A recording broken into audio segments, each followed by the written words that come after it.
Saris December 21 Samantha గారిచే గొప్ప ప్రారంభం. ప్రతి 10,000 రూపాయల కొనుగోలుపై ఒక గోల్డ్ కాయిన్ ఉచితం. కాసేపు మాట్లాడి ఆయన నంబర్ తీసుకొచ్చాను నేను. యానిమల్ ఇంటర్వెల్లో వస్తాడు. బొమ్మలు అమ్ముకునేవని అనుకుంటున్నారా అనేది విచిత్రమైన టైమింగ్ ఉంటుంది. అది నాకు భలే చూడగానే భలే అనిపించింది నాకు. అరే భలే పెక్యులర్గా ఉన్నాడు ఇతను అని తీసుకొచ్చి నేను ఆ సినిమా యానిమల్ ఒక 10 సార్లు చూసా ఆయన బాడీ లాంగ్వేజ్ని క్యాప్చర్ చేసుకోవడానికి. చూసుకొని నేను నరేషన్ ఇచ్చినప్పుడు అతను షాక్ అయిపోయాడు. ఉపేంద్ర ఇదేంటి ఈ నాలాగా పెర్ఫార్మ్ ఈ నాలాగా కనిపిస్తున్నాడు ఏంటి, ఇన్ఫాక్ట్ నాకంటే బెటర్ కనిపిస్తున్నాడు ఏంటి అన్నారా? మీకు కాంప్లిమెంట్ వచ్చిందా? యా ఈ టోల్ లైక్ దట్. సో నేను ఆ బాడీ లాంగ్వేజ్ని ఓన్ చేసుకోవడం వల్ల ఆ మిమిక్రీ చేయడం ఒక ఇది ఉంది కాబట్టి నాకు ఈజీ అవుతుంది క్యారెక్టర్స్తో రాయటానికైనా పెర్ఫామ్ చేయించడానికైనా. అప్పుడు నాది వాళ్ళ మీద రుద్దటం కంటే వాళ్ళ దాన్ని బెటర్గా అడాప్ట్ చేసుకుని దాన్ని బెటర్ చేయడం ఉన్నప్పుడు ఎప్పుడు ప్లస్ అవుతుంది. ఏమన్నా స్కెచ్ అసలు ఏమన్నా sketch. Meenakshi such a beautiful heroine. ఇప్పటి వరకు తను చేసిన ఫిల్మ్స్లో తన క్యారెక్టర్కి తగ్గ స్కోప్ రాలేదు అని ఒక చిన్న పాయింట్ ఉండింది. ఈ సినిమాలో how you going to show it were? So Meenakshi బేసికల్గా వెరీ డెడికేటింగ్గా చేసే అమ్మాయి. అండ్ ఇద్దరు అమ్మాయిలు వెరీ గ్రౌండెడ్. నేను చేసిన అన్ని సినిమాల్లో బెస్ట్ యాక్టర్స్ వీళ్ళిద్దరు, I can say proudly. So very down to earth and very friendly, చాలా పెద్ద open statement, very friendly. And like A time చెప్పినా ఏ సినిమాకి అంతసేపు ఉండాలన్నా నైట్ ఎక్స్టెండ్స్ అయినా నో కంప్లైంట్స్ అట్ ఆల్. గుడ్డులా కష్టపడతారు సినిమా కోసం ఎంత దూరమైనా కష్టపడేటువంటి మెంటాలిటీ ఉన్న అమ్మాయిలు ఇద్దరు. అండ్ వెరీ జెన్యూన్ సోల్స్ అనమాట. సో అందుకని వాళ్ళకి అందుకే మీరు అన్నట్టు మీనాక్షికి లక్కీ భాస్కర్ తనకి మంచి పాత్ర పడింది, బాగా చేసింది. అండ్ ఈ సినిమాలో కూడా తనకేంటంటే ఐశ్వర్య రాజేష్ వచ్చేసి ఒక కంప్లీట్ ఇన్నోసెంట్, ఒక చదువు రాని ఒక పల్లెటూరు గబ్బలై ఒక వెంకటేష్ గారి వైఫ్గా ఉండి భర్తని విపరీతంగా ప్రేమించి పక్కన ఆడగాలి సోకితే చాలు ఫ్రస్ట్రేట్ అయ్యి పొసెసివ్గా ఫీల్ అయ్యే అమ్మాయి లైఫ్లో. అమ్మో భర్తకి ఒక ఎక్స్ గర్ల్ ఫ్రెండ్ ఉండటం అనేది ఒక షాకింగ్. ఆ అమ్మాయి ఎలా డీల్ చేస్తుంది అనేది ఆ అమ్మాయి క్యారెక్టర్. మీనాక్షిది వచ్చేసరికి దానికి బౌన్స్ అవ్వాలి, ఆ అమ్మాయి క్యారెక్టర్కి బౌన్స్ అవ్వాలి. సో మీనాక్షిది కూడా చాలా మంచి రోల్. అండ్ యాక్షన్ ఉంది, ఫస్ట్ ఒక 10 నిమిషాలు ఆ అమ్మాయికి ఒక ఫైట్ కూడా ఉంది. And police officer role. So glamour wise cutout wise ఆ అమ్మాయిది కూడా సినిమాకి హెల్ప్ అవుతుంది ఇద్దరు. Got it. సో నిజ జీవితంలో ఉన్న సంఘటనలు తీసుకొని మీరు సినిమాల్లో అంటే the most delicate and sensitive element is what you pick up for your films అనుకుంటే నిజంగా చెప్పండి అనిల్ గారు, మీ లైఫ్లో వైఫ్ సెగ్మెంట్ కంటే ముందు గర్ల్ ఫ్రెండ్ సెగ్మెంట్ ఉందా? ఇవి చెప్తే కాపురాలు కూలిపోతాయి, చెప్పలేము. మీది కూడా లవ్ మ్యారేజ్ అనే విన్నాం. అంటే ప్రతి వాళ్ళకి ఎక్కడో ఒక చోట ఒక లవ్ స్టోరీ ఉంటుంది. అది 10th క్లాస్ నుంచి ఇంటర్లో ఉండొచ్చు, ఇంటర్ టు ఇంజనీరింగ్ ఉండొచ్చు, ఇంజనీరింగ్లో ఉండొచ్చు, లేకపోతే అది నేను అవి చెప్తే నా లైఫ్ బయోపిక్ నేను తీసుకోవాలి. మీకు తెలుసో తెలీదో మీరు బ్లష్ అవుతున్నారు. లేదు నేను చెప్పలేను. సో మా వైఫ్కి తెలుసు నాకేముందో, కాబట్టి నేను పబ్లిక్గా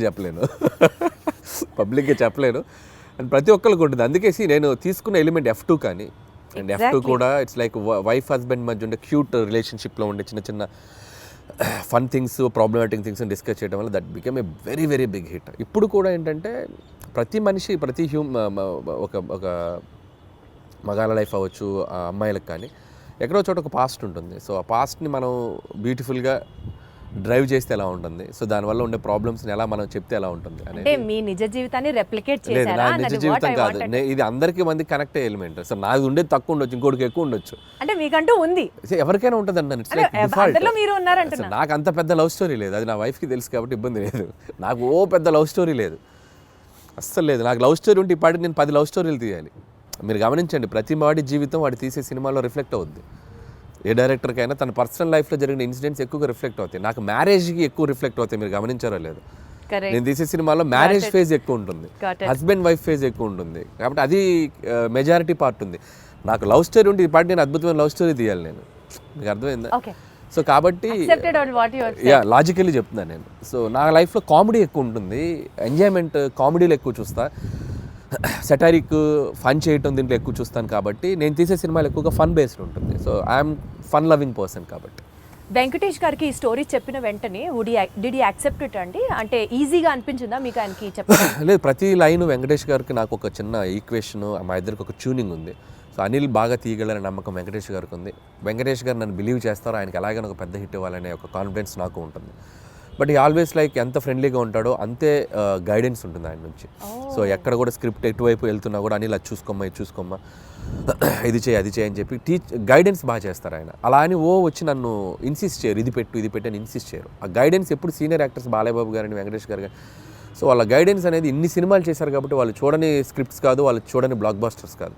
సో అవి మనం కరెక్ట్గా ట్యాప్ చేయగలిగితే సినిమాలు ఇంకా నెక్స్ట్ లెవెల్కి వెళ్తాయి. సో ఆ గైడెన్స్ ఎప్పుడు ఉంటుంది. సీనియర్ లెవెల్ ఆఫ్ హీరోస్ ప్రస్తావన వచ్చింది కాబట్టి యాక్చువల్లీ ఇప్పుడు ఉన్న ట్రెండీ డైరెక్టర్స్లో మీరు కానీ, డైరెక్టర్ బాబీ గారు కానీ, లేకపోతే గోపిచంద్ మల్లినేని గారు కానీ, మీరందరూ ఇప్పుడు కెరియర్ పీక్లో ఉన్న డైరెక్టర్స్ అని అనుకుంటే ఒక్క తరం హీరోస్తోనే ఎందుకు చేస్తున్నారు, not with the latest and of the heroes? Because వాళ్ళందరూ పాన్ ఇండియా మూవీస్ చేస్తూ బిజీగా ఉన్నారు, మనకు ఆపర్చునిటీ ఇవ్వలేదు అని ఎప్పుడైనా రిగ్రెట్స్ లాగా అనిపించింది? ఎందుకు రిగ్రెట్? హ్యాపీగా వాళ్ళు పాన్ ఇండియా రేంజ్కి వెళ్ళి తెలుగు మార్కెట్ని పెంచి వాళ్ళు బిజీగా ఉండి ఫుల్ టాలీవుడ్ కలెక్షన్స్ మీరైనా పాన్ ఇండియా అంటే చేయొచ్చు కదండి. వాళ్ళు ఇవ్వాల్సింది కాదుగా, మేము వాళ్ళని ఎగ్జైట్ అయ్యే కంటెంట్ చెప్పాలి.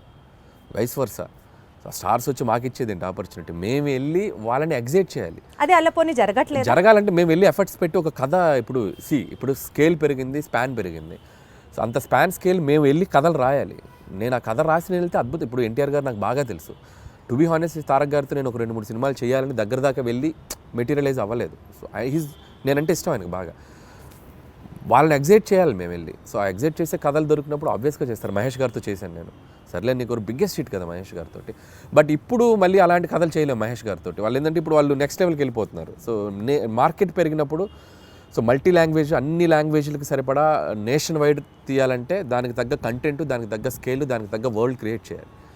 సో అనుకుంటే చేయొచ్చు. But as of now we're comfortable this అని నేను అనుకుంటున్నాను. నేను ఈ ఫేజ్లో నాకు ఇది చాలా బాగుంది. ఖచ్చితంగా ఒక 3-4 ఏళ్ళ తర్వాత, 2-3 ఏళ్ళ తర్వాత ఖచ్చితంగా ఎప్పుడొకప్పుడు ప్లాన్ ఉంది, చేయాలిగా. అందరు హీరోలతో చేయాలిగా, ఖచ్చితంగా చేయాలి. చేస్తాం, డెఫినెట్గా చేస్తాం. మనకు అద్భుతమైన హీరోలు ఉన్నారు మార్కెట్లో.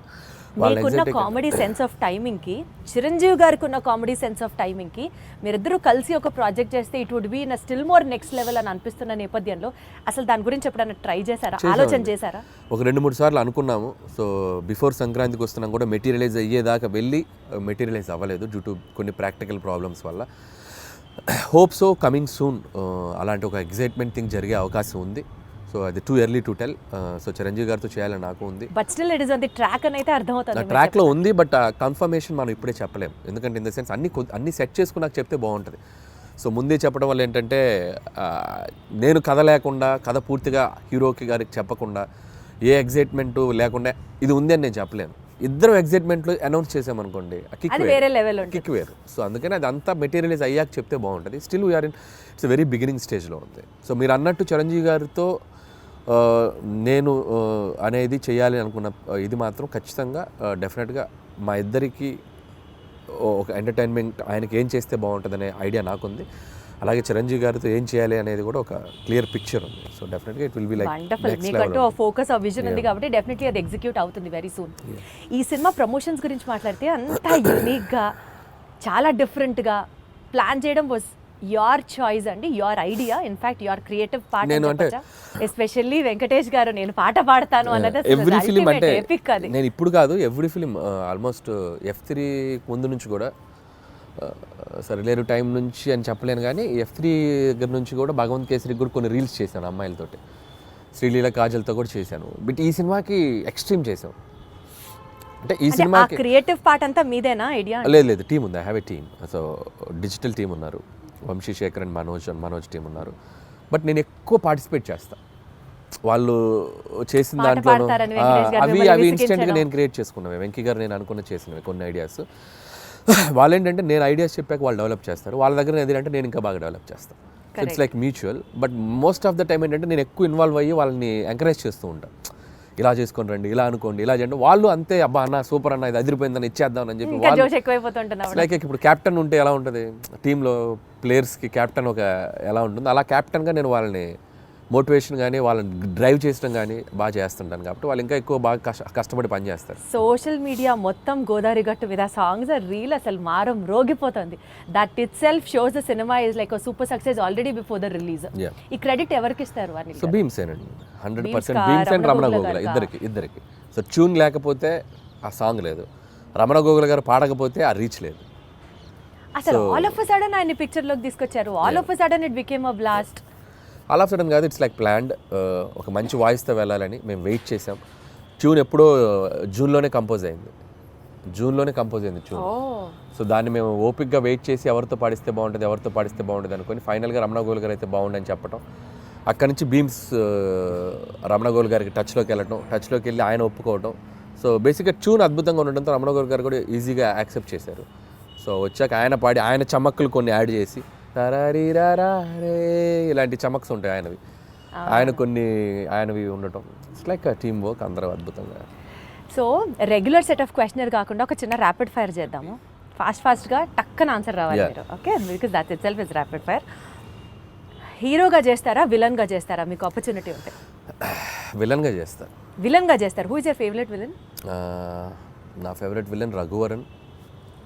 ఆ వాయిస్ని మిమిక్ చేయగలరా మీరు? చేయగలంటే ఇప్పుడు Try చేయండి ఒక్కసారి. శివ శివ శివ శివ వాడేమన్నా దేవుడా, 2 లారీల జనాన్ని తీసుకెళ్ళి వాడిని చంపేయండి.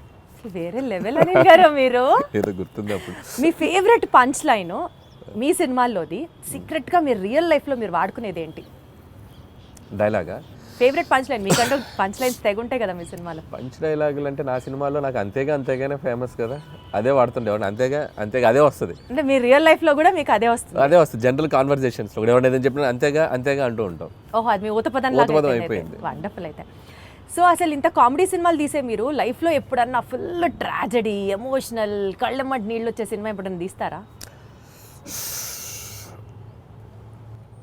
తీయలేను. అంత ఆలోచించారేంటంటే? అంటే తీద్దామా అని అక్కడ దాకా వెళ్ళా, తీయలేని అనిపించింది, మళ్ళీ వచ్చా తీయలేనని చెప్పా.